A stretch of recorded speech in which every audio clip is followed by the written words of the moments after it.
Hello and welcome in Swift and iOS course. Everything you should know when starting a full-time job. My name is Ahmed Mustafa and I will be your instructor in this course. About this course, if you start work a full-time iOS developer, definitely there is several skills that every iOS developer have to know in his daily work.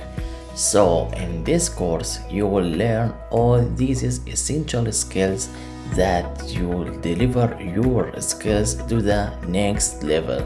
The course covers 6 sections and the process will be: in section 1 you will learn to create a project using model view controller, which stands for MVC design pattern.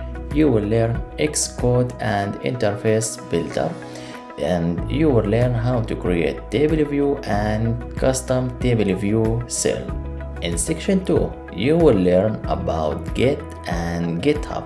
In section 3 you will learn how to install libraries or bots from the CocoaBots and how to push the Git large files, the Git ignore.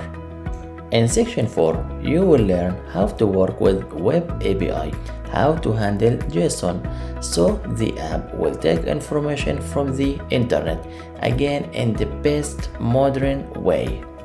In section 5 you will learn about test flight and how to upload build to the any iPhone user. In addition, how to create an app icon. In section 6 you will learn how to connect the app with the Firebase, create login with Google and with Apple, save login, and the bonus push notification from the Firebase. By the end of this course, you will never feel lost, and your knowledge in iOS and Swift framework will increase and reach the next level rapidly. So join us and let's start coding.